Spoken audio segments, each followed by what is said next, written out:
Fala, meus amigos, tudo bem? Uma pergunta para vocês: por que a Nintendo está sempre se autossustentando e fazendo jogos fantásticos, mesmo com um hardware mais fraco ou defasado? Se você já teve essa dúvida, eu vou mostrar para você hoje o modo Nintendo de fazer jogos. Fica comigo, acompanha até o fim. Eu sou o Gilson, o Verdão. Então, para vocês entenderem, esse método ele consiste de três pilares fundamentais. O primeiro pilar é a gameplay. Como assim? Desde sempre, quando eles constroem, desenvolvem um jogo, planejam o jogo, a primeira coisa planejada e pensada é o gameplay. O gameplay tem que ser intuitivo, tem que ser divertido, tem que ser responsivo e tem que estar de acordo com a proposta. Ou seja, quando outras empresas pensam em algo, elas pensam no todo e depois na gameplay. A Nintendo faz justamente o contrário. Ela pensa primeiro na gameplay e depois ela molda o jogo ao redor da gameplay. Sendo assim, a gameplay sempre vai ser responsiva e a gameplay é um pilar fundamental para qualquer jogo se dar bem. Então, uma gameplay bem construída, divertida, responsiva, com uma mecânica legal, sempre vai ocasionar bons jogos. Então, pilar fundamental e o primeiro pilar sempre respeitado é o gameplay. O segundo pilar, e que também deve ser muito respeitado, é a progressão. Então, se você conhece um pouco da história do videogame, você sabe que lá atrás, quando a Nintendo começou a fazer seus jogos e começou a ter sucesso, uma das coisas que ela implementou foi a curva de aprendizado que cresce de maneira razoável acompanhando a dificuldade. Ou seja, o jogo nem sempre está muito fácil e nem sempre está muito difícil, a não ser que você já domine todos os aspectos do jogo.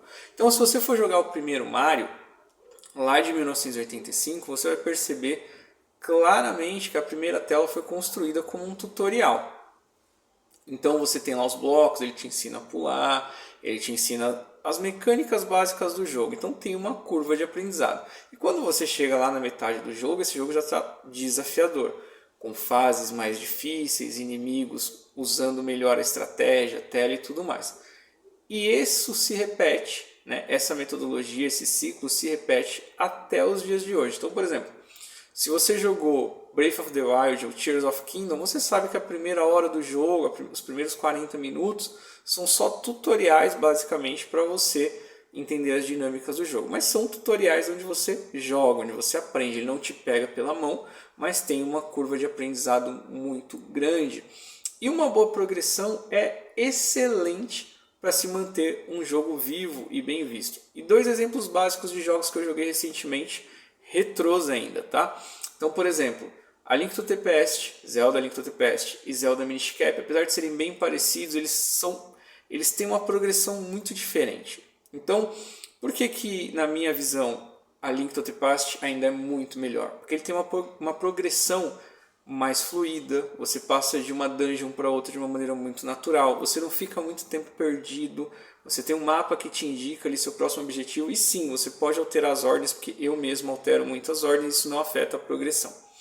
No Minish Cap, por exemplo, você vê muitas side quests para estender a longevidade do jogo, então você tem menos dungeons, porém o caminho entre elas é muito cansativo, é muito maçante.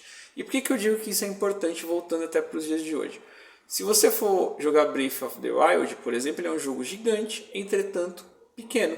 Você pode salvar ele muito rápido fazendo pequenas coisas, ou você pode tornar o jogo muito grande, indo atrás de tudo. Isso não vai ser cansativo, porque a progressão é legal. Então, o segundo pilar é a progressão. E por fim, o terceiro pilar. O terceiro pilar é a recompensa. Ou seja, você tem uma gameplay legal, você tem uma boa progressão, mas você precisa se sentir recompensado por isso, e isso está nos detalhes. Lá em 1985, no primeiro Mario, tinha as bandeirinhas do fim da fase, que faziam todo aquele estardalhaço, tinha os Toads te agradecendo e te passando a perna, muitas vezes, no final dos castelos. Em Zelda você tem os prêmios das dungeons, os Heart Pieces e por aí vai. Então, quando você alinha bem a recompensa que o seu jogo vai te trazer, ele se torna muito mais prazeroso. Por isso hoje nós temos muitos jogos grandes que que parece que a progressão, que parece que a recompensa, que parece que a gameplay não estão alinhadas. É que na verdade elas não estão equilibradas, então eu preciso ter esses 3 pontos. E a recompensa muitas vezes pode ser algo muito simples, algo muito tranquilo, algo muito trivial, mas que vai motivar você a continuar ali.